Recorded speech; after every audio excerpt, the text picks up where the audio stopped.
Yeah. Coke fed for some head. Let's get in the car. I said she grabbed my hand. Girls resting met the bar. Witness said tears fled the head. I'm waiting. I guess she tweet. I guess she confess. She thinking less. Not drinking less. Bathroom says best to get spontaneous. I stereotype. Put to rest tonight.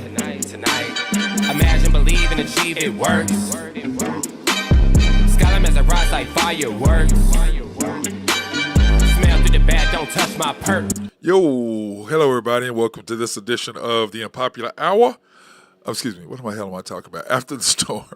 Because I didn't do it in the Unpopular Hour today, that's why I'm like that. Today is After the Storm, the OKC Thunder playing the Miami Heat. The Thunder took care of business tonight, 128 to 120 in Miami. And I'm joined, of course, by my guy, Nathan Taylor of YNB. And by the way, Nathan, didn't you pick Miami tonight? Thunder lost, right? Did you pick that? I'm just checking because I thought that's my pick was looking good a lot. I'm just saying. And then my pick came through. That's what happened. Just saying. Yeah, and then your pick almost coughed it up in the last 3 minutes. Yeah, we almost gave the game away, but you know we closed it out. So it's so funny. There were 3.5 minutes without a field goal in the fourth quarter. Yeah, we went 3 minutes. But, my deal is this. You come out of a timeout at the end of the game and you run a 3-point shot for Chet to shoot a three in the corner. That's your coming out of timeout play? How about running some time off the clock? How about running some time off the clock? Yeah, I guess run some time off. I guess I should have said Westbrook almost lost the course. Yes. Dude, I'm just sorry, dude. It said that SGA played 18 minutes in the first half. I'm like, he didn't come into the game until 4:30 something. So I guess when they when they go to check in at the desk, that's when they put them in the game. Yeah, that's crap though. I mean, that's not right. But I'm just saying that's clearly what they did because it's like he didn't play 6 minutes. Where are you talking about? He sat over there for a minute and a half because this is my thing with Dagnall or at Westbrook. When you call timeout and they call timeout because you're making a run or whatever. Then you don't keep the same team in there. You put your best player back in the game. They're calling timeout to bring in players because they're trying to stop the run that you're on. And then you think that the team that you have that you're making a run with and they're changing with a different team, the same result is going to happen. It's not going to happen. I texted you right when it happened. I was like, when Lou Dort made that three in that timeout game, you need to put SGA in. You need to put him right. You need to switch out. But the problem is he waited and they went on a 5-0 run. Then he put him in, but then you put in K. Rich. You put in I'm like, why are you putting in all these guys? Yeah, why was Chet not in the game? And he took Chet out. And he took J-Dub out, and he left in K. Rich and Joe. I'm like, what? Okay, I'm like, what are you doing? Oh, he took out Mitchik, J-Dub, and Chet. You brought in Josh. I brought in Josh, SGA, and Joe. And I'm like, dude, he has zero feel for the game. What he has a plan. He's going to do this many minutes. Now, see, and if he did, I would feel okay. He does have a feel for the game because he knows what to do. Well, but my point is, that's the problem. Okay. But my thing is this, you don't have a feel for the game if over and over and over and over and over, when there's a timeout because the other team is making a run and they change their lineup and you stay with the same lineup. Yeah, but think about it. What happened when he saw the over? I guess they were going to go on a run. He put the guys. He knows who to put in. He knows when to put them in. But no. Because my thing is this. He plays me. He's a minutes manager, which is what he is. But on the same time of that, if you have a feel for the game, how many times do you have to coach to understand when the opposing team makes a call, a timeout with 7 minutes to go, you don't put in your different lineup when they bring in their starters and you keep in the same lineup. That is not going to work. And then 2 minutes later, you call timeout and put them in. Well, really? Well, why didn't you do that when they called timeout? That was the perfect opportunity to make the switch. And then in the first half, what frustrates me is, number one, we got off to another slow start. Fourth game in a row. We got off to a slow start to start the half. Now we're on the road, and it's the end of the road trip. But 4 road trip games in a row, you started the game slow. 4 times in a row. You couldn't make shots. You couldn't make threes. You're launching up shots here and there. Can't make any shots. And then your best player is 5 for 6 in the first quarter. Just lighten it up. And then you sitting for 8 minutes. So I don't want to give no crap about that 18 minutes. He didn't come in the game to 4 minutes. He came in. It was 50. Okay, here it is. It was 50 to 53. And I'm sitting here looking at it like, surely he's going to make a change. And it says Isaiah Joe, not SGA. And then it is 55-58 with 3:36. SGA comes into the game. He brought him in with 3 minutes and 36 seconds. So I'm like, where the hell is this 18 minutes at? At that point, don't you just sitting for the rest of the half? But my point is that my point with him is he has no clue what it's like to have a all-world player. And tonight on the broadcast, first time I've ever heard that. By the way, Paris Lawson, you're welcome for using my quotes and my stats. You're welcome for using my stats that I've been saying for over a week. You're welcome. And the second thing is, you're welcome, announcers, for saying SGA is going to be all defensive team. Pretty much you and I said that last week. He has a chance to be all offense, first team all NBA and first team all NBA defense. But yet you think J-Dub is your best player. But yet you hype J-Dub. He has zero chance of happening, either of those things happening. Zero chance. Then Michael Cage said, Bam Adebayo has a chance to be a first team all NBA. When? Where? How? Who are you going to put him in front of? Giannis? Jason Tatum? Jokic? Embiid? Which one of them are you going to sit him for and put him in front of one of them? You're. I just laughed when I heard that. I'm like, dude, you are reaching. But it just cracks me up because I'm like, we're down 29-35. They're shooting 63%. We're shooting 65%. They're our perimeter defense in the first quarter has been atrocious. Teams are lighting us up in the first half. It's just unbelievable. I'm like, dude, if we play like this against the Clippers and the Lakers, those are 2 L's. This reminds me of a Lincoln Riley-led football team. Well, dude, we're talking about basketball. Quit talking about Lincoln Riley. I'm tired of you bringing up Lincoln Riley. Stop. I don't want to hear nothing about it. Tired of Lincoln Riley. This is basketball, not football. Tired of Lincoln Riley. Just stop. Hey, stop with that. We don't want to hear no more about Lincoln Riley. He is no longer the coach at OU. He's gone. He's at USC. You have a new coach. Talk about your coach. Talk about your coach and talk about his lack of this. Talk about the coach you have right now. Talk about the guy you have now. Talk about the guy you have right now, not the guy who was 3 years ago. Okay. You Sooner fans wear me out with Lincoln Riley. I don't want to hear about Lincoln Riley. He ain't coach at OU no more. He ain't been there 3 years. Get over it. He left. Get over it. That was not me. That was me not talking as an OU fan. That was just me talking. Yeah, but you're an OU fan, which is why you brought it up. I talk about it, and I have never brought up Lincoln Riley. I could care less. Who's the worst defense in college? I could care less. Defense in college football? Who's the worst defense?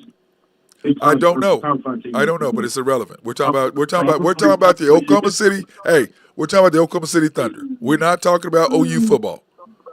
Anyways, what cracks me up about SGA is that he goes 5 for 6. He's smoking, and you sitting for 8 minutes. Once again, this coach has no clue how to coach a superstar. Part of what the article in Athletic said is this guy, will he know how to coach an all-star? He does not.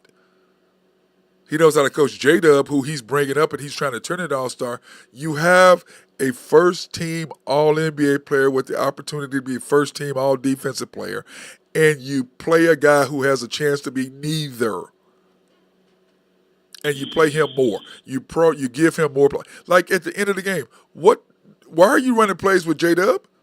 Put the ball in SGA's hands and let him make decisions. He will make the right ones. He will close the game out for us. What are you doing, Westbrook? Oh, that's right, because you're going to cost us games. because you have no I clue. want to play devil's advocate here. I want to. Please do. I want to say, yes, Jalen Williams does not have a chance to be first team All NBA, and he does not have a chance No. to be first Oh, team All neither one. But he does have the chance to probably be at least a couple-time All-Star. Maybe. Not with SGA there. Not with Chet there. Not with those two there. He's not. It's possible. It's You're not high, out of the realm dude. of possibility. Stop. You're smoking. Whatever you're smoking and drinking, send some of this through the airwaves because you're high. You are high. That's that. Hey, listen. That is a horrible take. That is Oklahoma City's not going to have 3 All-Stars on the team. There's teams that have done it before. So now you're saying that J-Dub. Okay, so right now, the only way in hell that could possibly happen is one, the Thunder have to get on TV, a lot. Okay, so let me ask you the question, and I'll shut up if you say no. Do you think, and this is, and obviously they have different aspects to their game, so it's kind of a hard comparison, but just go with me on this. Okay. Do you think, and I'm going to say impact on the game because I think that's probably the best analogy. Okay. Do you think that J-Dub has the ability, not right now, but eventually, to have the same impact on the game as Ray Allen? As who? As Ray Allen. No. Okay, then I'll shut up. Different players. Give me somebody who's comparable. He's not a three-point shooter. Like Ray Allen is the second best three-point shooter in the history of the game. So no. What I was thinking was the Celtics like in 08 when they had Kevin Garnett, Paul Pierce, and Ray Allen, but you can't compare him to Paul Pierce and Kevin Garnett because he won't be that good. I mean, well, he's the same height as he's the same size as the Truth, as Paul Pierce. They're the same height. He's not going to be that good. He won't be that good. Paul Pierce is a multi-time All-Star. He's not going to be that. Right. I thought of those 3 that Ray Allen's probably so what you're saying is he's going to be the Ray Allen to Chet and the SGA. Yes, that's what I'm saying. So as in the third wheel. If you have a 60-win team, I'm not saying the Thunder will be a 60-win team, but they could be. No, they're not. Not with this guy coaching. That's not with him coaching. Listen, with Westbrook coaching, that's not going to happen. Sorry. Well, I'm not saying he's going to coach. He might not coach. For the next couple of years. I'm just saying, like eventually. I'm not saying now, but if you have a number 1 seed and they're playing awesome at the All-Star break, and all 3 of them have played great all year long, there's a possibility that all 3 of them can be All-Stars. I mean, I don't think that's out of the realm of possibility. Now, a lot has to happen, but I don't think that's out of the realm of possibility. Okay. I'll give you that. Okay. I'll give you that. Okay. Because you'd have to be a number 1 seed. You'd have to be what Golden State did to get all 3 of those as All-Stars. That's what you'd have to do.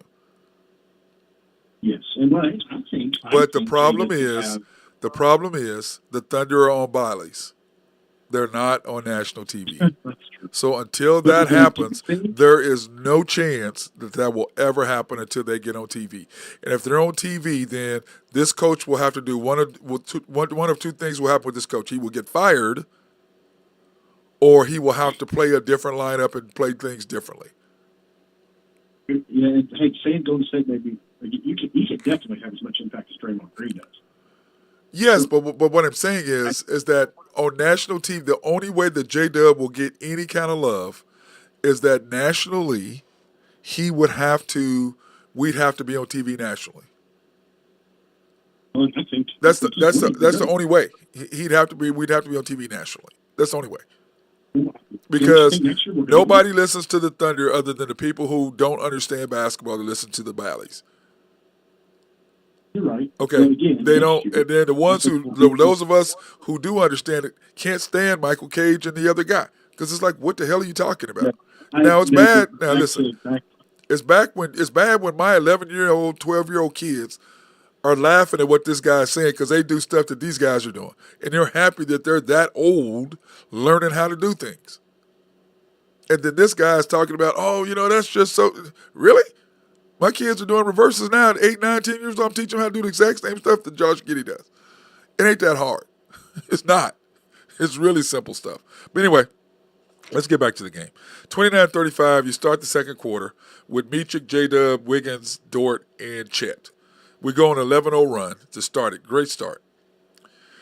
And the Heat and their three-point shooting in the first half was just insane, but there's no way they could keep that up. You figure at some point they're going to start missing. Agreed? Hello? Agreed. Yeah, I'm here. Yeah. And, it's just frustrating to me because when I watch the game and I'm seeing going on and I'm like, he's sitting there, and this is what he does. The second quarter, he sits there and he looks at the scoreboard. SJ almost got off the bench twice, thinking, okay, he's going to put me in. Okay, he's going to put me in. Twice. And he didn't do it. And I'm like, dude, it's 50-53. You're putting in Isaiah Joe instead of your best player. What are you doing? In games like that, you had a chance.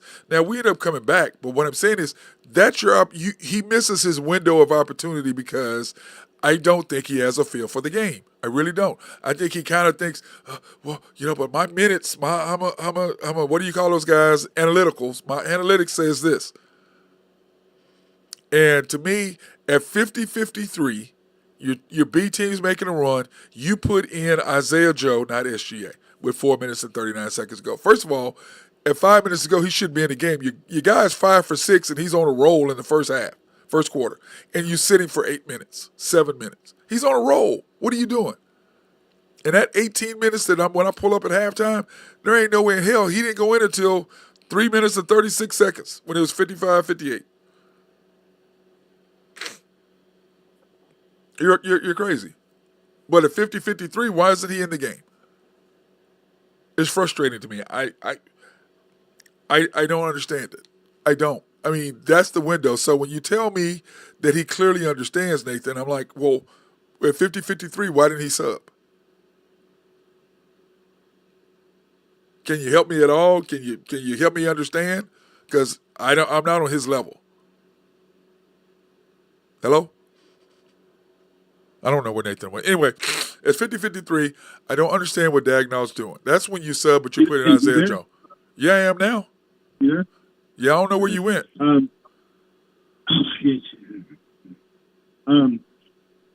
So I think he's. I don't know, man. I'd like to say he's just. I don't. I can't answer that. Well, here are It's like, okay. So here's the thing that bugs me really the most is, okay, we've said okay, you need to he brings him in 5.5 minutes to go, 6 minutes to go. Like, hey, he needs to come in with 7 minutes to go. And he's not inching towards the right way. He's inching back the other way. Because his last couple of games, it's been second quarter, 4.5 minutes, 3.5 minutes, and it's like, okay, come on, dude. You got this. I don't know. It's driving me. I was thinking, my thought tonight was, and I was wrong, but my thought was that eventually, like, okay, he's saving him in the second quarter to maybe play him longer in the fourth quarter. That was my thought. But again, I was wrong. But I don't know, he's so frustrating for me. He's frustrating as hell to me, dude. I don't understand it. I really don't. I don't understand. I don't understand it, bro. I mean, the positive thing you could say, hey, is at least the team's playing well, no matter whether it's screwed up rotations. I mean, yeah, I know that hasn't played well the last couple of 3 games, but as far as the first half and defensively things like that, but overall season, not as good as we could have thought they would have done, right? Yeah, I guess. I don't know. Okay, here are the real stats for the halftime. Okay, here we go. This is better. SGA played 15 minutes. Okay, there we go.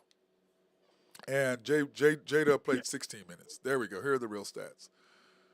He was 5 for 6 after the first quarter. He's 5 for 6 at halftime. See, he didn't take a shot. He didn't take a shot in the second quarter. Wow. Yeah. Is that Adrian? Yeah, I Hey, just tapped in, what's man. up, bro? I just Hey, got how done you playing doing? pool. Okay. So anyway, we're talking about the halftime stats here, bro. Nathan, Adrian, Nathan. We're talking about how Nice to meet SGA you. played 5 for 6. Nice to meet you, real Hey, quick, man. he was 5 for 6 after the first quarter. He didn't shoot one time in the second quarter because he didn't get in until 3 minutes to go. I don't understand. But you got Chet. Here's the deal. Chet 14 minutes, 4 for 7, 0 for 2, 4 rebounds, 2 assists, 9 points. J Dub 16 minutes, 4 for 5, 1 for 1, 2 rebounds, 7 assists, 9 points. SGA 15 minutes, 5 for 6, 2 for 3 from free throws. Did not shoot one time in the second quarter. 4 assists, 1 rebound. Josh Giddey, 9 minutes, 1 for 1, 2 points. Non-existent first half. Lou Dort, 13 minutes, 2 for 5, 1 for 2, 6 points. Jay Will actually got some time in today, which we love seeing. 9 minutes, 3 points. Kendricks Williams, 8 minutes, 1 for 1, 2 points. And some terrible, he had 2 turnovers. Well, that turnover in the first half, second half were terrible. Isaiah Joe, 12 minutes, 4 for 5, 3 for 4, 11 points. Love it when he's shooting threes. Wiggins played terrible tonight. Dude, make a layup. That layup that he missed in the third quarter, if he makes that, if he makes that, it makes a huge difference because he missed. Then they got a chance to get into a rhythm again. Dude, you got to make. I pulled him out. Tell him like, come sit down. You can't make a layup. Come sit down. Inside reverse. Michik 7 minutes. Seems like he played. Not like him at all. No. Kason Wallace 11 minutes, 2 for 3, 1 for 2. Played really well. 5 points there for them. What is your takeaway for the first quarter there, Adrian, that you saw? Did you watch the game? I'm assuming you did, right? Well, I've seen bits and pieces. I'm not gonna lie. Well, then why I you? caught the You game. got to watch the game. Yeah, I know. I just thought I'd tap in, just see what's up, what y'all talking about. The But game. I've seen a little bit of the second quarter, and then some of the third, and most of the fourth. So Yeah, we haven't gotten to the but fourth quarter yet, but yeah. okay. Well, so Nathan, what is your take on the first half? They didn't play good perimeter defense. They were hitting shots. They played well offensively, except for obviously the pitfalls we talked about SGA not taking a shot in the second quarter. Yeah, when you don't play, when you're sitting for, my deal is this, and Adrian, we talked about this. When your best player goes 5 for 6 and he's smoking in the first quarter, and then you sit him for 8 minutes, now almost 9 minutes. That cools him down. Because the other team doesn't cool our best player down. If I tell you this, Nathan and Adrian, if we had a different coach, he'd be averaging 35, 40 points a game. He'd be the MVP easy. Yeah, easily, yeah. Easily the MVP. But this coach is holding him back from being the MVP. We can't have that because we got to have J-Dub in there for a little bit. I know we got to have J-Dub in there. I understand that because J-Dub is who he's bringing up. That's his pet. That's his. I don't know, pet. That sounds terrible. That's the guy that he's bringing up. Yeah, this is project. That's his. I'm going to build this guy into the best. No, you're not. He doesn't have his ball handling skills. He's loose with the ball. He's so long that his ball handling is loose. It's not tight. When you look at SGA, He reminds me of KD, man. How KD used to be, not how he is now, but how he used to be. KD still dribbles like that. Yeah, because he's 7 foot. He still dribbles. I'm just saying the wingspan. Yes. He still is like loosey goosey with this thing, and I just look at it like this guy. He's going to keep our guy from being, the MVP. Well, right now he's still the MVP. He's reaching his full potential, anyways. Well, yeah, he's not. Well, the problem with SGA is, what are you going to teach him? The boy works his butt off. He works in the gym. I mean, there's really not to say on that. He does damn near everything on the floor. Yes. So, defensively and offensively. Even when we struggle to make a basket, he drives it in when everybody's struggling to shoot and make a basket. So, he's the one to make the points come. Yeah, it's like how was that not a foul when he got hit coming through the middle of the lane? I'm like, are you kidding me? Right there in the fourth quarter.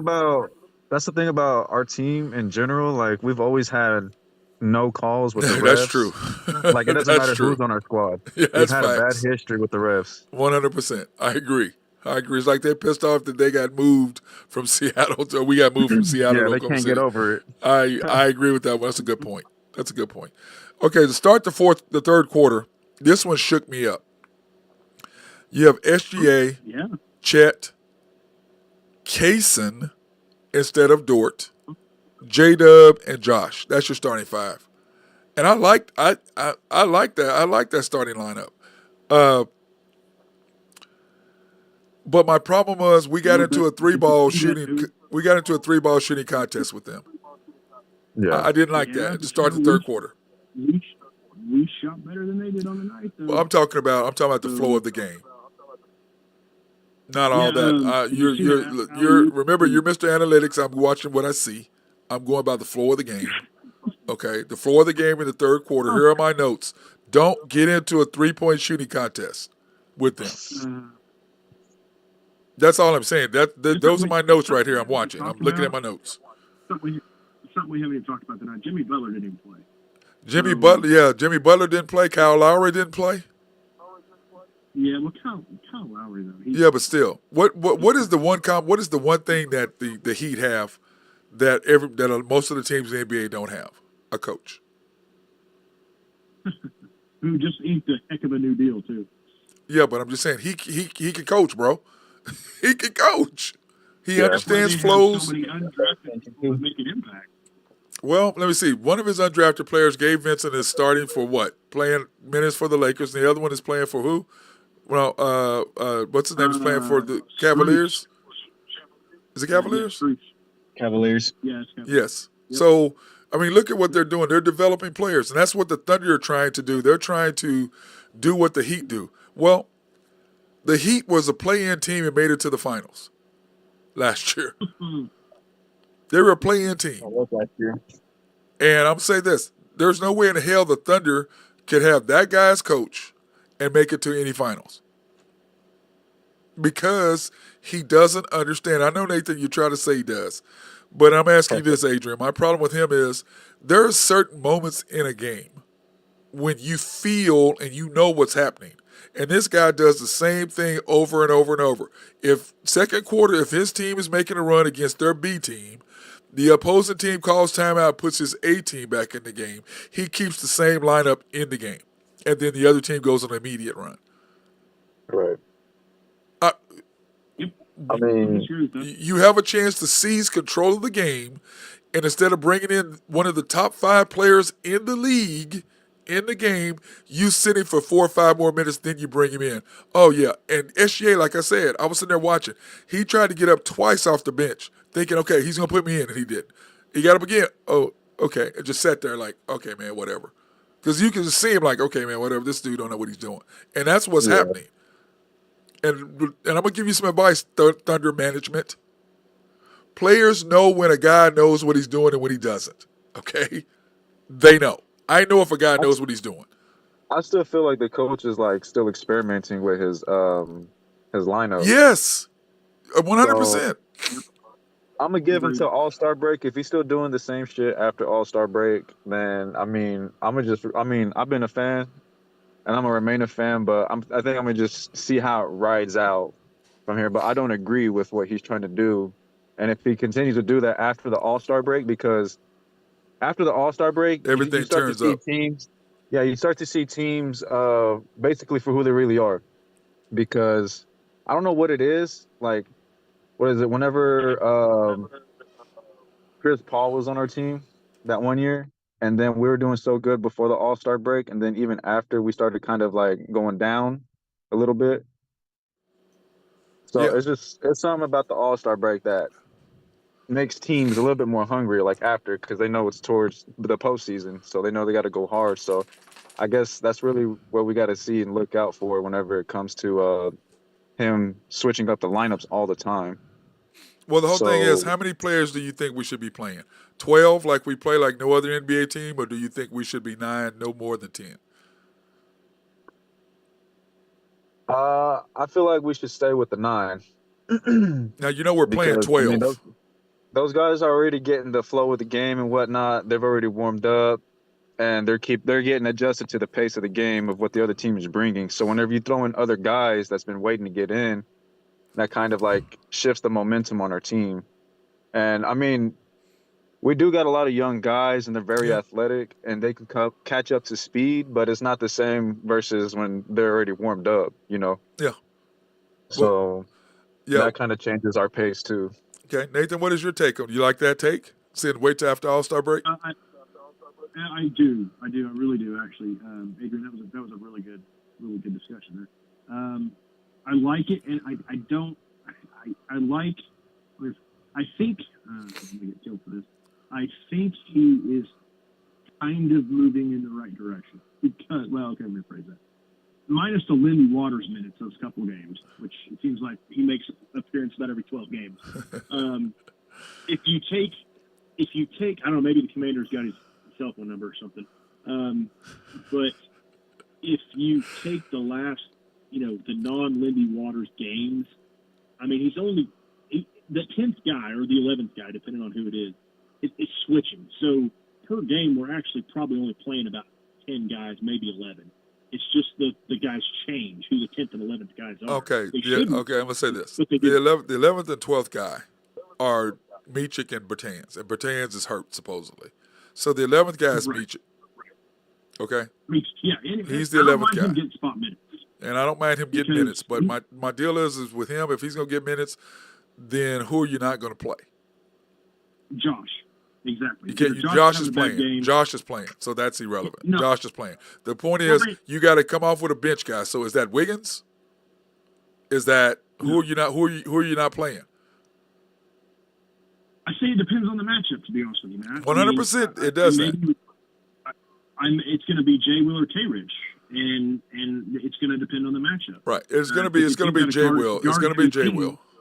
We already saw that. Well, yes, but tonight, which is weird tonight because I was going to say the Heat is a perfect example of a guard-heavy lineup.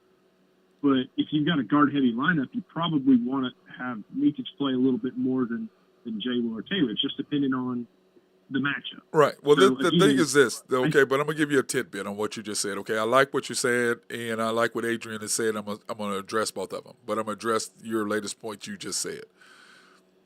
Bam Adebayo is a 6'10" number 4 that can play 5. We don't have that. You have Kendrick Williams trying to beat Bam Adebayo, and you have Jay Will trying to beat Bam Adebayo. That's what you got, okay? They can afford to go small because he allows them to get offensive rebounds and stuff because he is so athletic and so quick and so mobile. He can get extra offensive rebounds, and he can score in the paint, and he can defend. The 1, 2, 3, and 4, and 5. So he can defend all. So we don't have that. Kendrick Williams is our answer to Bam. And Kendrick is what, 6'7", 6'8", okay? And now to address what Adrian said is, one, I kind of agree with you to a certain extent, but you can't give away 4, 5, 6 games before the All-Star break, giving away games to experiment. Because those are games that will cost you. Should be beaten. Yeah, that will cost you later in seeding by giving away games. So that's my only point with what you're saying. To me, especially in the West, because the West they can come up very close. Very quick. Many times. Yes, right. And that's the point. Because already we've lost a tiebreaker at this point to the Kings because they've beaten us twice. Yeah, we never beat the Kings. What I'm saying is we're right there with everybody else. So what we're doing is we're breaking it up into 40 games. Okay, I said at the end of 40 games, we need to be 28-12 if we're right on our point to where we need to be. 28-12 is fantastic. If we're 25-15, we're in trouble. Well, right now we're 25-11, right? Right. Okay, so we're 25-11. So that's where we are at this particular point. Now, so we're going to go over this in just a minute. But when we get back, we're going to take a quick break, thank our sponsors, and we're going to come back at this, and then we're going to discuss where the Thunder are now. We're 25-11. Okay, and that's 26 games in. Now we have 4 games left, and we're going to go over what our 4 games are coming up after we thank our guys, Collaborative Logic. We want to appreciate them for taking care of us, hooking us up, making sure all of everything runs smooth. And by the way, Nathan, tomorrow I need to come get your computer so I can go drop it off to those guys so they can have it ready for you on Friday. But anyway, I want to thank Collaborative Logic. If you have any needs for computers, software, any sort of website design, they can do all of those things for you. But the thing that I love most, if you do want them to come in and do your network or computers, they can remote in. They don't have to come into your office. They can remote in if you have Wi-Fi and be able to handle whatever you need there. The only time I take my computer in is when they actually have to do something physically to it, installing software or something like that. Other than that, they just remote in. SRB, if you have any needs for engineering, surveying, or planning, call my guy Mark Long over there. They love to be behind the scenes to deal with anything that you want to do. If you want to build a new complex, they'll make sure that it's laid out, the buildings are laid out properly, the property's laid out so there won't be anywhere for flooding or anything like that. So call up my guys over there at SRB for engineering, surveying, and planning. YNB, family owned and operated since 1912. They are the bank that makes things happen. They're an equal housing lender, a member of the FDIC, proud sponsor for us to go out and support women, minority, and black-owned businesses in the OKC area. You can pre-qualify online at www.ynbok.com. That's www.ynbok.com. Or go in and see them at the main location. In fact, Nathan's over there. If you can ever go in and see Nathan over at the main bank, or Carson, or our guy. I don't want to say the Horn Man so bad, but I'm gonna say it. I was gonna say the Horn Man, but I said it anyway. I was just gonna say Joe Horn. I wasn't gonna say the Horn Man, but I was gonna say Joe Horn. Let me go ahead and shoot this out too. Joe Horn running for city council. Need to vote for Joe Horn. If you're in Stillwater, if you're in Yukon. If you're in city limits, yes. If you're in city limits of Yukon, yes, vote for Joe Horn. Yeah, we'll need to give me a little thing like that, and we'll email me that, Nathan, and we'll put that on our deal to vote for him. But anyway, the main bank at 401 Elm, downtown Yukon, YB East, which is off the Parkway and 66th, YB Mustang, which is off 218 North Mustang Road, YB Parkway, Garth Brooks, and I-40. Can't miss it, of course, at YB Peoples and Bethany. In fact, I was there today at 6201 Northwest 23rd between Rockwell and MacArthur. And our latest sponsor, Shelter Insurance, the Mark Pemberton Agency, located at 4609 Southeast 29th in Dale City, Oklahoma, 670-2424. I can't even talk. 405-670-2424. Holler at our guys over there. They're open Monday through Thursday, 9 to 5, Fridays 9 to 1. Closed on the weekends, proudly serving the Mid-Dale area since 1982. All right, guys, so here are our next 4 games coming up. Did you go into the bank over there, or did you go to the drive? Yeah, I went to the bank. Yeah, I went inside because the tellers. Huh? What was that? Eddie wasn't there. Dennis was. So I talked to Dennis for just a second, but he was on the phone, so I didn't get a chance to really holler at him. But anyway, the Thunder now are 4-2 in their last 6. They've got 4 games left now. Adrian, did you have them pick to beat the Heat or lose to them? Sorry, what'd you say? Did you think they were going to win or lose to the Heat? Like I said, Thunder's my team. I always go in with every game thinking we're going to win, especially. Okay, now you got to be realistic now. I know, but you got to be realistic. Yeah. Realistically, I thought they were going to win, but I thought it was going to be a little bit closer than how it was tonight, just because a couple of their key players wasn't playing tonight. Yeah. And they have a lot of shooting too. Yep, then they can shoot. Nathan had picked them to lose to the Heat. I picked them to beat the Heat. Then we have the Blazers tomorrow night at home, 7 o'clock. If we lose that, that's going to be an epic. That's always taking shots, man. Always taking shots. That's a loss. And then the Magic. What is your take on that, Adrian? Magic on Saturday at home, at our place. We have them. They're coming here. I think we're going to win. They're not doing so good. They're playing really well. They are. Yes. Oh, they are? Yes. I haven't really been paying attention to them. Yeah, they're in the East, but I don't really pay that much attention to the East teams, but they've been playing really well. They've been playing really good. Yeah. Yeah, I think they're like the 2nd or 3rd seed in the East, I think. Yeah, they're playing really well. What about you, Nathan? I say if there's any game in the next, the Nuggets is the last game is it at home? Right, Clippers. Home? Oh, we're talking about right now. We're talking about right now. Lakers. No, I'm just trying to. I'm thinking ahead just a little bit as far as the. Okay, here are our next 4 games: Blazers at home, Magic at home, at the Lakers, at the Clippers on back-to-back. Monday, Tuesday. I say we're lucky to go 2-2 in that stretch, and I think, obviously you got to beat Portland, and then I think we beat the Magic and go 2 in LA, but that's just my opinion. Okay. What about you? Those four. You think we're 2-2, 3-1, 4-0? Adrian. I think we might lose to the Lakers, and if Kawhi's playing for the Clippers, I feel like we're gonna lose to the Clippers as well. It just depends. Remember, we beat the Clippers. Who's available to play, really. Right. We spanked them last time, so I think we stopped their 9-game winning streak. Yes. But Kawhi didn't play. Yeah. Kawhi didn't play, but it's a back-to-back night for us. I think they're resting. So, but they want to get us because of the simple fact we beat them up. We beat them up. So it's going two ways. We could bring the momentum, the winning momentum from the back-to-back if we do win, or our guys can be extremely tired and just, it depends on how much the Lakers are going to take out of us. Yeah, depends on how much. So you think 3-1? Is that what you're taking? Yeah, 3-1. Okay, we have 25-11. I predicted 28-12. Nathan was 27-13, right, Nathan? Is that what you said in first 40? Yes, sir. Okay, so in order to get to my 28-12, they've got to go 3-1, which I said that we should beat the Blazers, we should beat the Magic, and we're going to split with the Lakers and Clippers. Whether we beat the Lakers and lose to the Clippers or lose to the Lakers, beat the Clippers. I think we'll split that.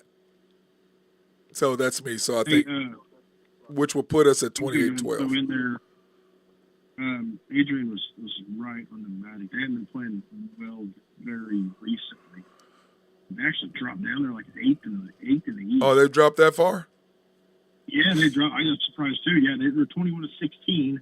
I can't see the win-loss. Wow. All right. My bad, Adrian. Good call in there late on the thing. My bad, bro. Are you good? So, but you're saying, last 10 they're 5-5. Okay. So they're so.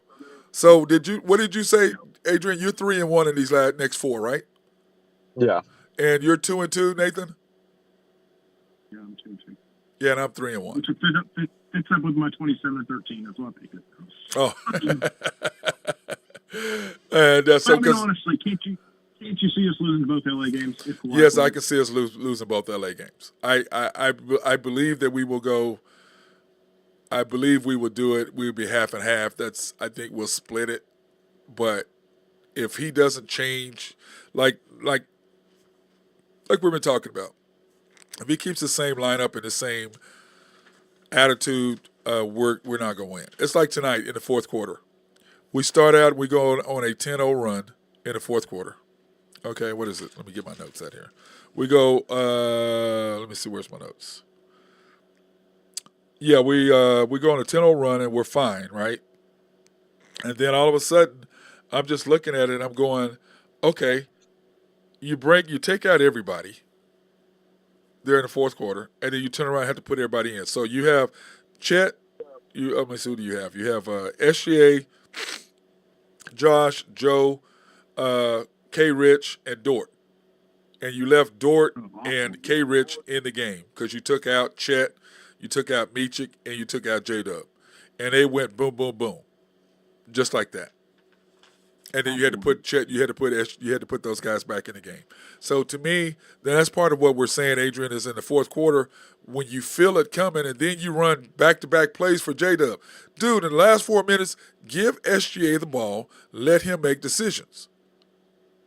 And if they're playing a zone, you have to have Josh in the game and put Josh at the free throw line because they're going to double SGA. Or what do y'all think? How do you break the zone? What lineup would you have in there? To break the zone, you got to have some shooters, man. I would say, and I'd say SGA, Kaysen, J-Dub, Chet, and Isaiah Joe. Adrian? All right, what was the question? My bad. Oh, we were saying, who would you have in there if when they're doing when they're doing the like they did in the fourth quarter, and they went to a zone and they were trying to what they were trying to do is force us to shoot threes. Mm-hmm. And you had SGA, Josh, Joe, K. Rich, and Dort.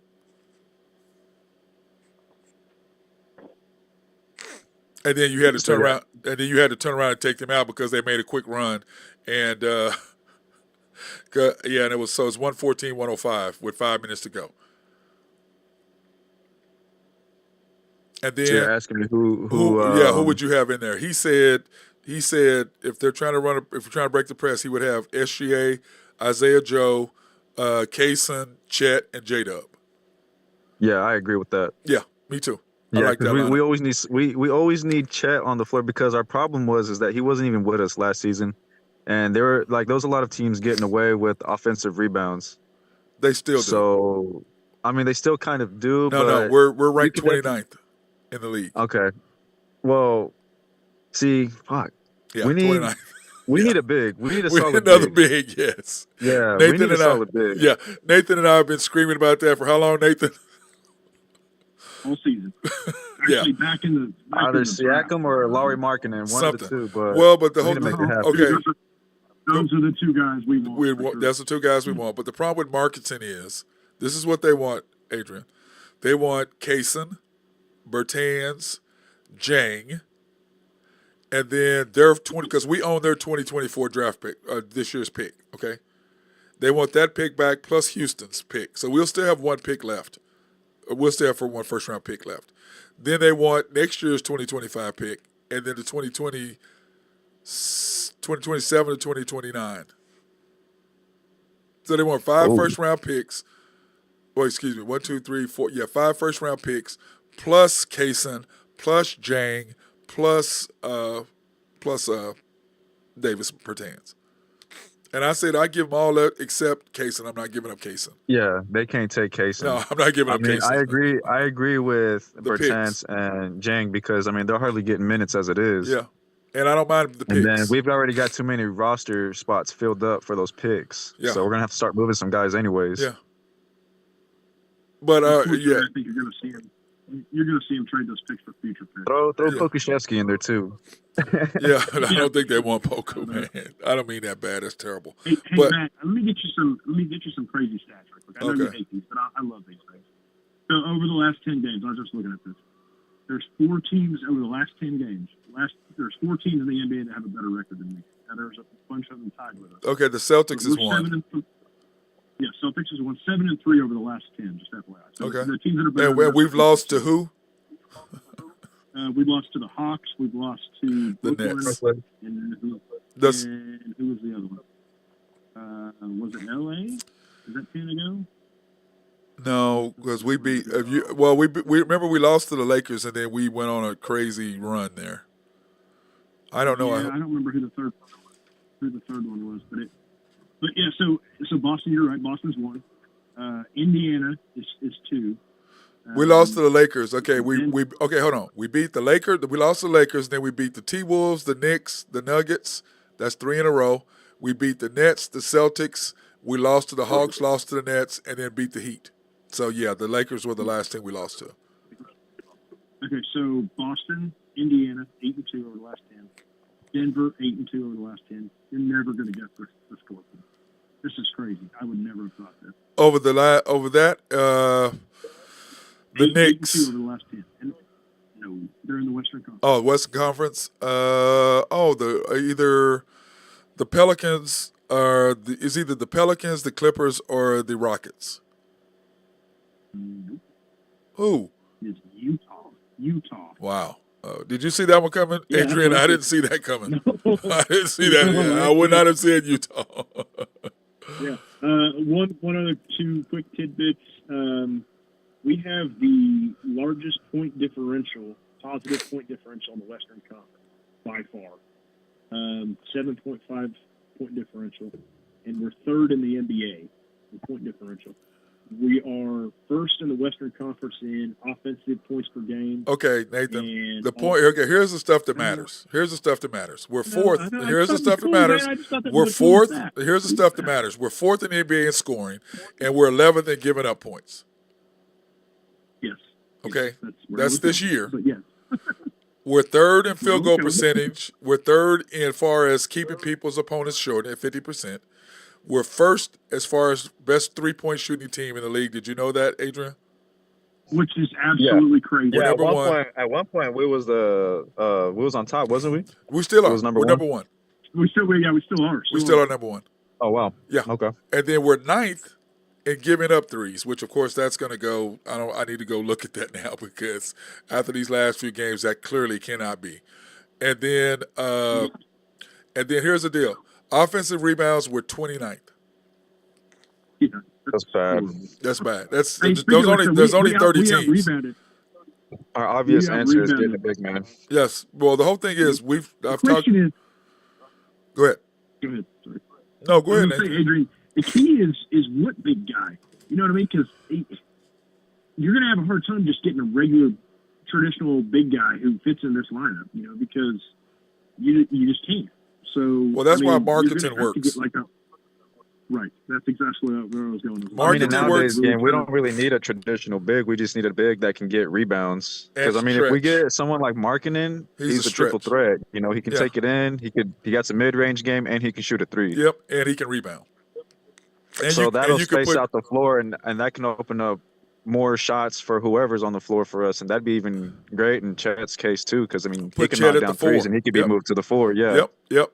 We like it, and it would because you'd have SGA, J-Dub, Dort, Marketing, and Chet.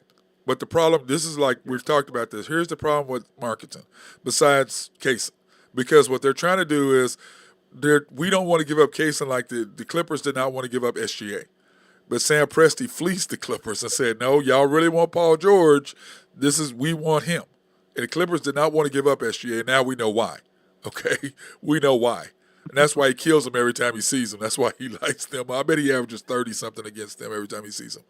But Marketing in 2 years, Adrian, we'd have to pay him. And remember, next year you got to pay Josh something. Then after that, you have to pay Chet and J-Dub. And Marketing. And then the year after that, 2 years later, you got to pay SGA $400 million. So what do you do? Do you go all in for now with Marketing, knowing that you're renting him for 2 years? Or do you just, to me, I'd say you just play out the rest of this year, see where you're at, and then the one thing that's glaring that we need is an inside presence. We fixed the three, we fixed the shooters, and we fixed the defense, the perimeter defense. We've got to fix the paint. Here's what I would do, Matt. And I kind of relate it to the lottery, to the draft picks. I think that's the best way to say this. So Marketing has 2 more years after this year, or Yes. he has 2 more years after this year. Okay. All right. So here's what I do. Here's what I want them to do. Here's what they're going to do. I want them to go ahead and make that trade because I say go all in. It's kind of like draft picks. Without You Kaysen or draft with as many Kaysen? Without Kaysen. Okay, let's get that straight. Okay, yeah, without Kaysen for sure. I say go all in. You know, it's like draft picks. You just take as many as you can, and hopefully a couple of them pan out. So you take him, you keep Kaysen, you trade whatever it takes to get him. Obviously, without Kaysen. But then in 2 years, you decide, okay, who do we want to pay? Does Chet develop into a better player than Marketing? Does J-Dub develop into a better player than Marketing? If so, then yes, take him and you trade Marketing in the last year of his contract, depending on what's going on. I mean, you trade whoever you don't want to pay, basically. Okay. I mean, because it's better to have the choice of 3 out of 4 really good players than it is 3 out of 3 really good players, in my opinion. Okay. Adrian? That's tough. I say, yeah, Hey, maybe in the meantime, Go ahead. you strike it hot, and you back into a championship somewhere. That's just a thought. Okay. Adrian? I'd say we can make that trade happen. Just not give up Kaysen, really. Like, we could throw Trey Mann and somebody else, you know, because we got so many guys. But Danny And Ainge wants the guy who he sees with the potential. That's what he wants. Right. Well, you give him more draft picks. Yeah, that's what I would say. I mean, we got a shit ton of draft picks. So I mean, Yeah, we do. We got a bunch. Throw in like 7 6 second rounders because you got like 50 of those things. Yeah, we got a bunch of second rounders. So yeah, but this is the problem.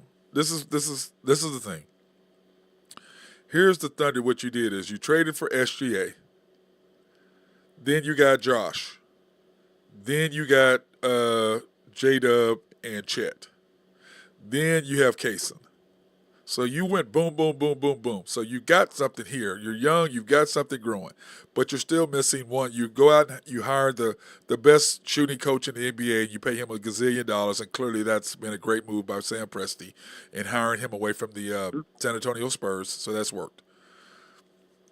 Now, I agree with both of what you all are saying, and then my take is this, is that I think Marketing would be a fantastic fit for the Thunder. I think Siakam would be a fantastic fit for the Thunder because, one, neither one of them are going to have to worry about being the man. Now, the difference is Marketing, probably somebody's going to suffer a little bit because right now if he gets moved from Utah, he's an all-star. He's going to be an all-star again this year for the second year in a row. So then in lies the question of what Nathan was talking about earlier about J-Dub being one of the 3 guys that gets on the all-star. Then you've got 4 all-star guys, and only 2 of them really are going to do something, maybe 3. And remember, when KD got there, who was the odd man out? Draymond. Right? mm-hmm. I got a wrinkle for you, man. Okay. In that trade. Okay, here you go. Don't give up Kaysen. They're going to want another guy. Agreed? Yes. Another good young guy. Okay, here's the wrinkle. You take out Kaysen. You add in another draft pick, and you put Josh in that trade. And hold on, let me finish. And you ask for Taylor Hendricks back. What do you think about that? I'd do that in a heartbeat. But this is. What about you, Adrian? Go ahead. Oh, I agree. You like that? Any trade idea is good as long as Kaysen's out of the deal.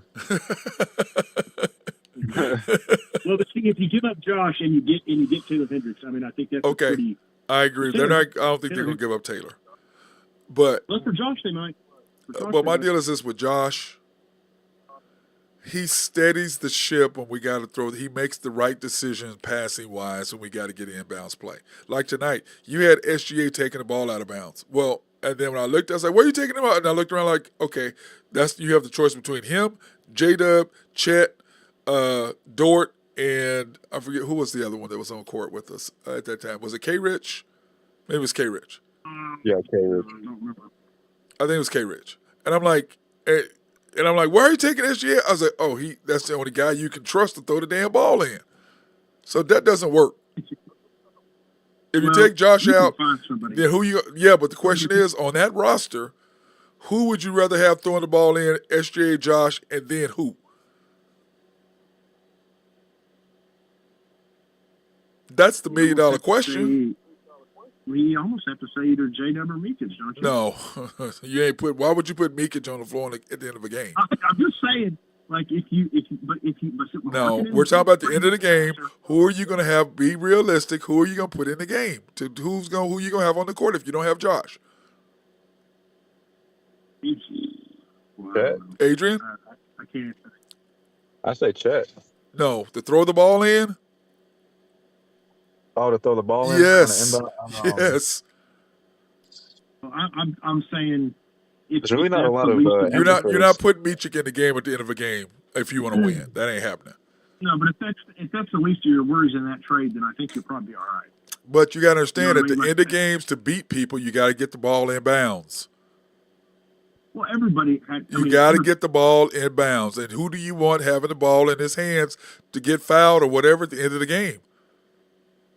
SGA. So you got to get somebody to get him the ball. Who is that if you take Josh away?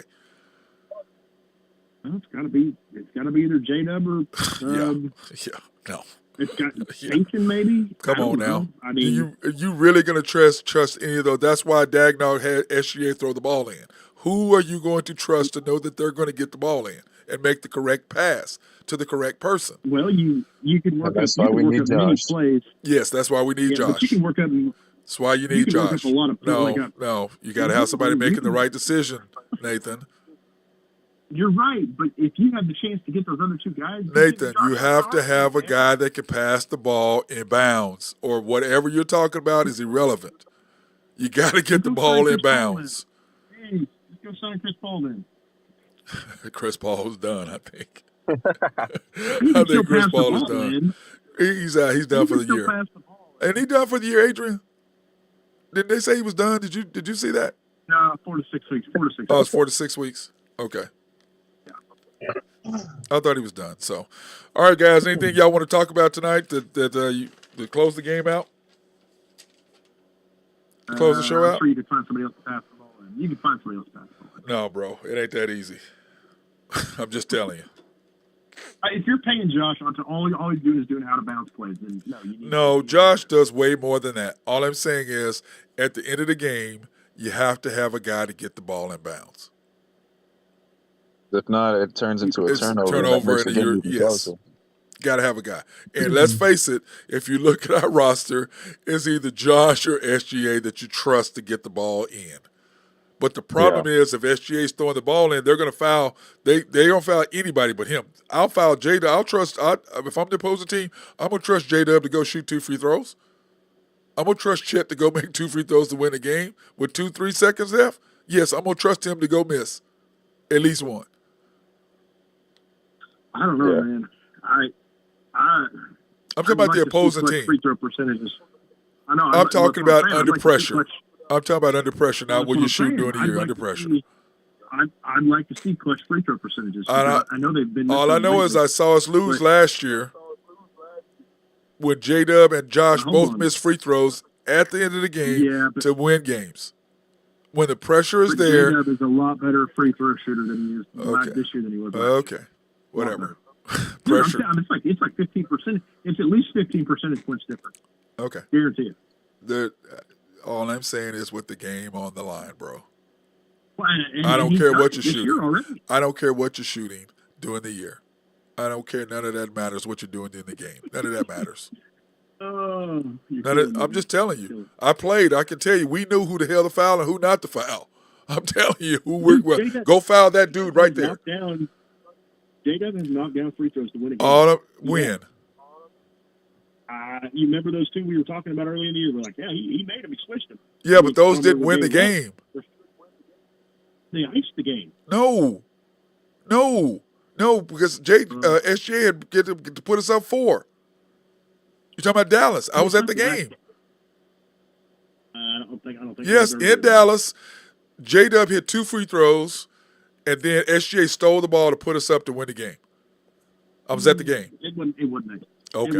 Okay, that's the only game I remember him hitting free throws at the end of a game. I'm just saying. I was sitting there. I was on the front row watching the game. Or third row. Man, sorry. I'm pretty sure. I bet you could say the same thing about Chet. Chet hit free throws to ice the game too. Guaranteed it. Okay, well, Adrian, you and I want SGA on the free throw with the game on the line. This guy wants everybody else. You and I want SGA with the ball to win the game because we ain't worried. We ain't worried. Okay. Yeah, we ain't worried. Player on our team. Yeah, we ain't worried. He trying to come up with nonsense. We ain't worried. I didn't say I didn't want SGA at the line. I said there's other guys that can do it too. Okay. You keep that thought up. I can promise you. If anybody else, why do you think they were double teaming SGA? They want other people to shoot the ball. And then what happened at the end of the game? He wasn't the best option. I didn't say he wasn't the best option. Anyway, here's the issue. The bottom line is this: we have SGA or Josh who can throw the ball in to make sure the ball gets in. The problem is you want Josh in the game to make sure the ball gets thrown in, and he's going to throw it to who? SGA. That's what's going to happen. Okay. He's going to make the correct play.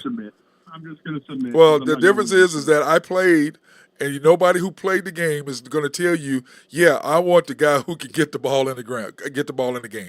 That's who the hell I want throwing the ball in, because that's the hardest thing to do at the end of the game, because people are grabbing and holding and doing whatever. And I can promise you have to make the correct pass, and you got to make the correct player. You got to. Yep. And you got to have a feel on how much tech 1,001, 1,002, 5 seconds goes pretty fast.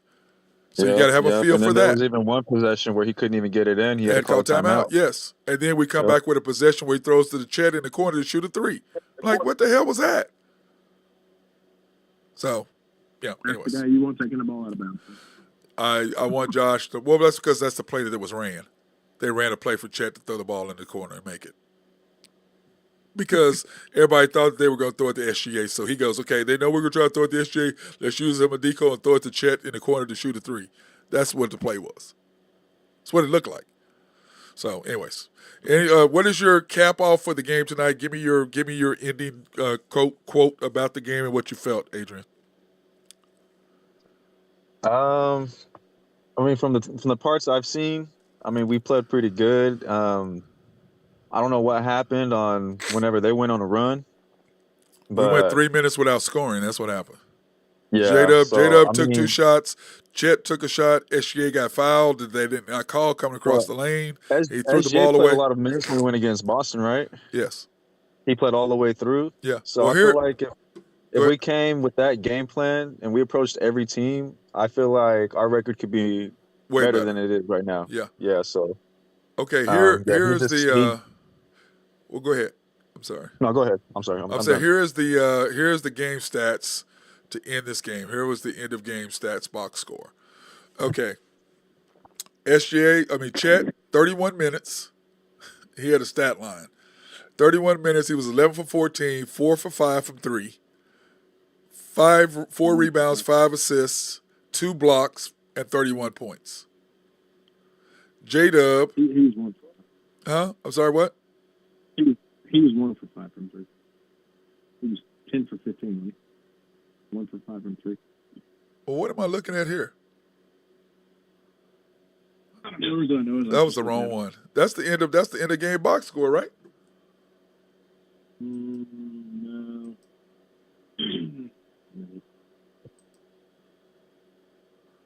Hang on a second. Chet was Why is it, man? Where's my end of game box score? Yeah, you want to run it down real quick? Oh, I had the wrong one. Okay, that's the second time it didn't do that. See, that's why I took my computer in. It pisses me off. The second time it did that. That's why I took my computer in today to get it fixed. I was like, because remember the halftime stats? It didn't give me the halftime stats from the game tonight either. Remember, I had to go back and redo that. Yeah. I don't know what is up with my. I'm gonna have to have Collaborative Logic come in and deal with my stuff tomorrow. I'm gonna have to have them figure it out because this is ridiculous. Okay. Let me run it down for you right quick. No, I don't need it. I'm going to pull it up right now. Okay. Okay, here we go.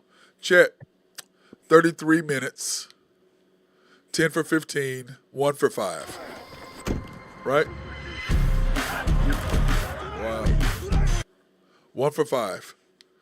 23 points, 9 rebounds, 2 assists, 3 blocks, 2 turnovers. But anyway, 23. So he was 23 and 9 tonight. J-Dub, 35 minutes, 8 for 15. 9 rebounds, 12 assists. Now that's almost a triple-double, Nathan.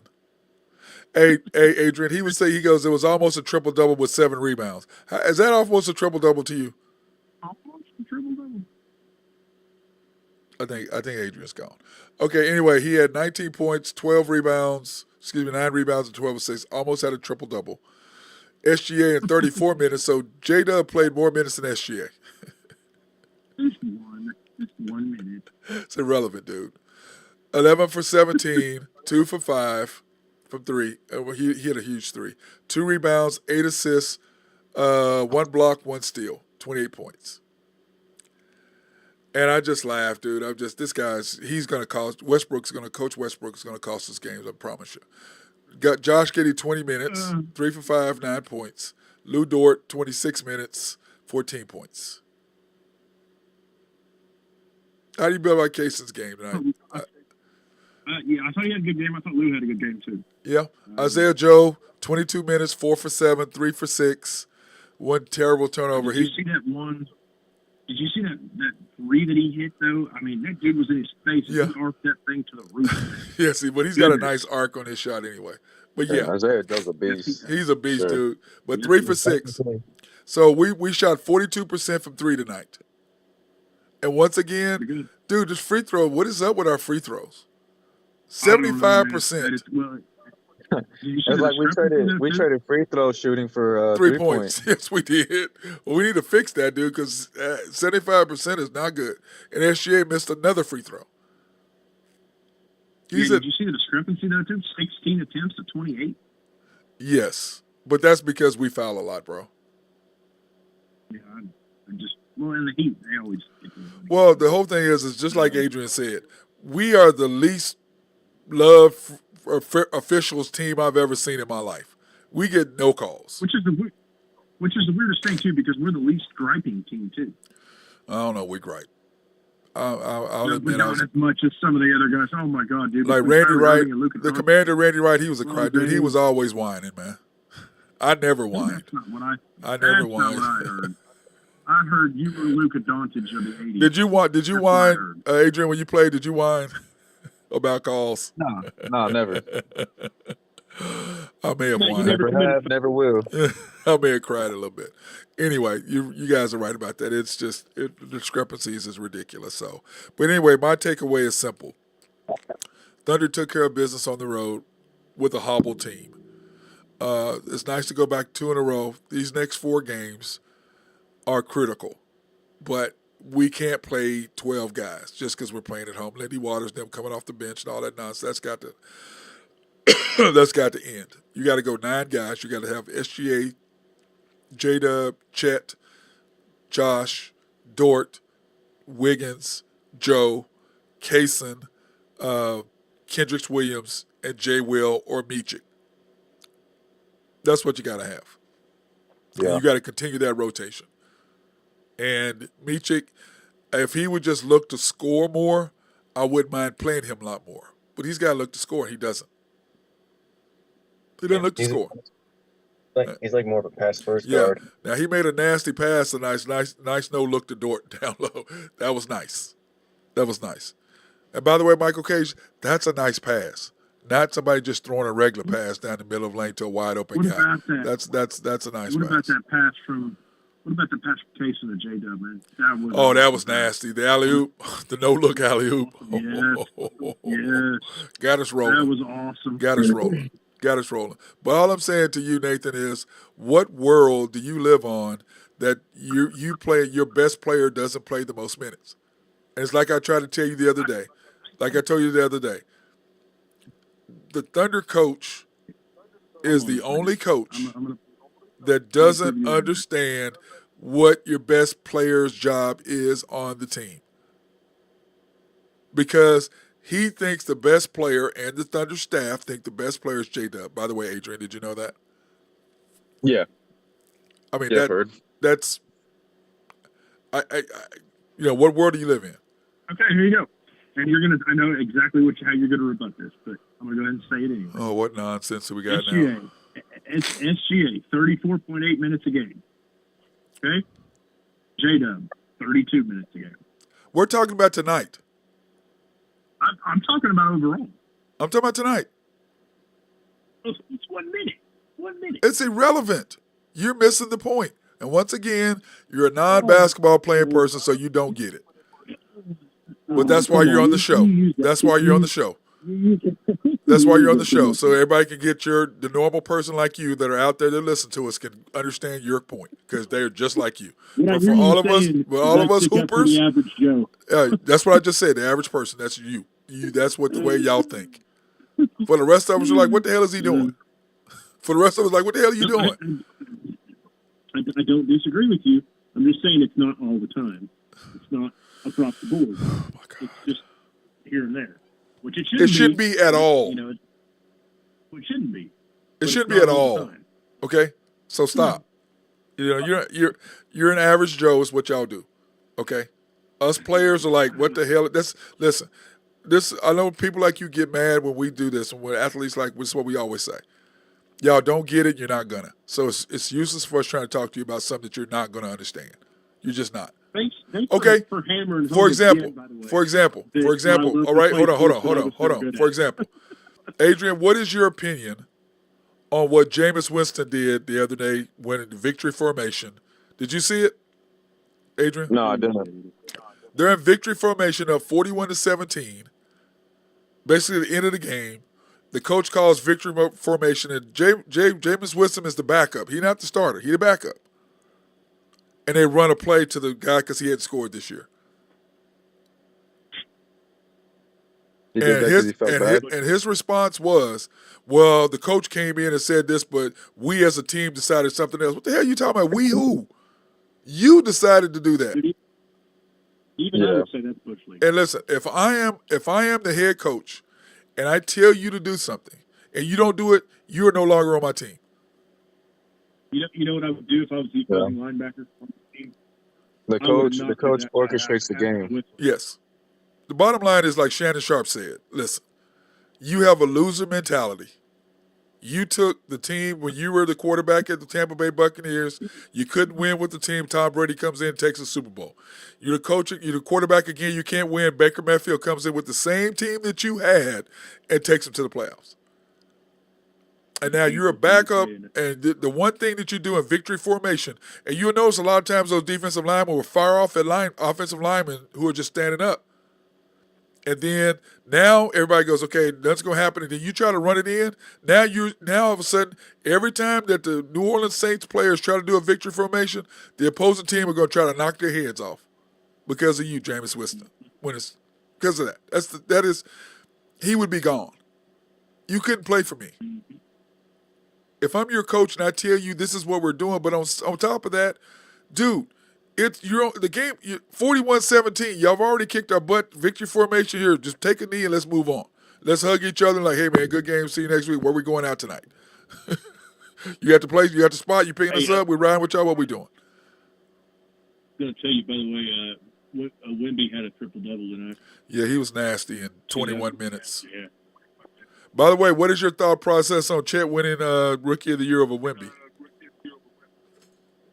Me or Adrian? Adrian.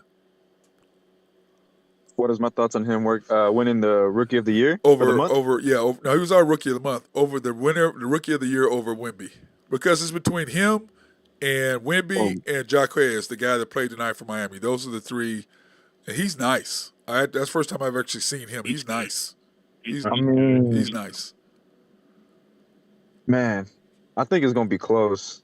But, I got to roll with Chet. Me too. And not just because he's on the Thunder, but just the fact that we're a better squad than the Spurs. Yep. And, you've seen what we could do with Miami. We could definitely take them on in a series. Yep. So, I'm going to go with Chet, man. Okay, here's Chet's stats. He's averaging 17 a game, 7 4-point rebounds, 2.6 blocks, 2.6 steals, 54% from the field, and now 40%. He's shooting 40.1% from three. Not today. I have to check what he did. What was he tonight? 1 for 5? Yep. Yeah, so he's back to 39% now because he was at 40.1 going into the day. So those are his numbers. 17, 7, 2.6 blocks, 50% from the field, 39%.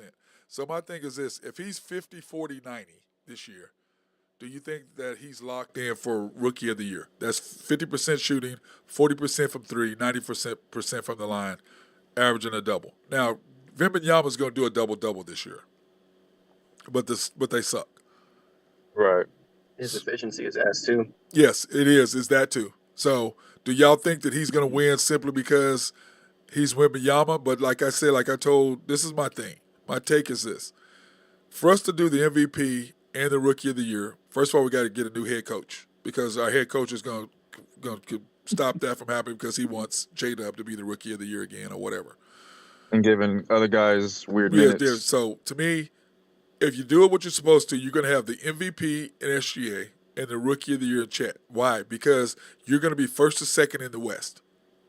And if we're first or second in the West, Chet should get Rookie of the Year. That should be, if we're first or second in the West and the over-under was, 44? And if we're 54 wins or whatever, Chet should get Rookie of the Year. And SGA should get MVP. But the problem is... We also got another half of season for him to sprout, too. Yes, so but the problem is if he continues to play what he plays, he's holding back SGA. And I don't know if that's on purpose or whatever, but he's going to – if we had a different coach, SGA would be averaging 35, and we'd probably have at least 3 less losses or 4 less losses with a different coach. And even he said when he was asked about why he plays so many players, he says, "Well, that's the Thunder philosophy. That's our philosophy." Well, what other team that you know plays that many players? Celtics don't. The Sixers don't. The Timberwolves don't. The Nuggets don't. So why are we playing so many? And let's face it. Remember, the second half of the season, our schedule gets hell of a lot tougher. Yeah. I mean, the only thing I could say this, and I'm not agreeing with it, but it's like maybe he's just trying to find pieces to keep on the team. But just to surround SGA. You mean J-Dub? Like I said, you mean J-Dub, not SGA. I don't agree with what he's doing, but I feel like that might be the case with it. You know, he's trying to figure, because I mean, we got a lot of young guys, and we're a small market team for now. So you know, we got all these. We're paying all these high skilled athletes low money. We can afford this right now. They're just like, it's like playing with toys, I guess. He's just trying to figure something out. Okay. I don't know what he's, but at this point in time, you know, we've got an MVP in Shea, and then like you said, with Chet too, we got Rookie of the Year, a candidate for Rookie of the Year. Yes. So I feel like it's time to kind of lock in, you know, and just figure out what he's really trying to do and keep solid players in rotation. Well, that really need to be on the floor. It's clear what he's doing. He does it in the second and fourth quarters. And and Nathan's coming up with these nonsense numbers, which are irrelevant to me. Those numbers are irrelevant to me because I'm sitting here watching and I'm like, it's 50-53. They making a run. We made a run back. We've got within 3. And then you don't bring your MVP candidate, one of the top 5 players in the NBA, off the bench to ready to go. And he's raising up like, okay, you put me in, right? And you don't. And then the lead runs up, and then a minute and a half later, you put him in. Then in the fourth quarter, when you come in there, you do the exact same thing. So what you're telling me is, this is what I see. I don't care about the nonsense about 34 minutes and all that. I don't care about none of that. What I care about is when the game is on the line in a 50-50 game and there's a chance to do something and put a team away or to stop a run or stop them from trying to make a run at us, you don't do it and you wait till they make a run, then you do it. That's what I see. So all the numbers, that's why, Nathan, I don't go by none of that nonsense. I just don't. That's what I see. I go by what I see because my eyes don't lie. Numbers lie. I can make numbers like these numbers we're throwing out with Chet. You can throw up like you, Nathan. You throwing up all of them. I don't want to hear all that. We're number 1 in offensive scoring. We're number 4 in scoring, and we're number 11 in giving up points. That's all I care about. What are we with scoring, and where are we? Because that's what matters ultimately. It's the hard facts. You can pull out numbers to make you look how good or however good you want, but the bottom line is, in the league, where are you rated for scoring? Where are you rated for defense? Where are you rated for rebounding? Where are you rated for shooting? Where are you rated for stopping people? Those are the numbers that matter. Those are your solid numbers. I can come up with all kinds of stuff and put his ratios and all that other stuff, but the bottom line is that's where you're at. Give me hard facts. Let me point out a couple things. One, I've never disagreed with you on that. 2, I just think the numbers are cool. I didn't say they were saying. No, I understand that because you're an analytics guy, like the coach. Don't hurt me. You see how I did that? Adrian, you see how I slid that in on him? Yeah. You slid that right in. You see how I slid that in on him? I'm going to use the restroom real quick. All right. Well, hey, we're going to run. All right. Hey, I had to throw my last party shot. All right. Hey. All right, thick and juicy. All right. Oh, there's. Or whatever it was. Oh, my God. Hot and juicy. Anyways. Hot and juicy. Okay, there you go. Wendy's hot and juicy. That's what it was. Anyway, I'm done with you, man. That's my guy, Nathan Taylor. By the way, Randy Wright said false advertising on that, by the way. Oh, so you didn't want to say it yesterday, so then you come out and you say it tonight. Okay. Anyways, and by the way, everybody, don't forget to go to YouTube, subscribe, and like and hit notifications for After the Storm - OKC Thunder. Go ahead and hit us, like, subscribe, and do the notifications for us. Appreciate that. And also for the unpopular hour, the same thing. The unpopular hour dash Matt Clark.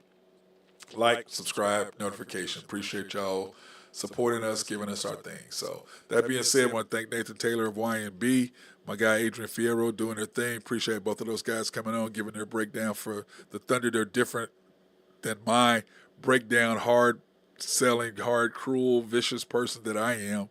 Non-feeling, these two are feely guys. I'm not a feely guy. I'm hardcore. So appreciate them being the balance, the opposite, Hardcore. the yin to my yang. I appreciate these two guys being the yin to my yang.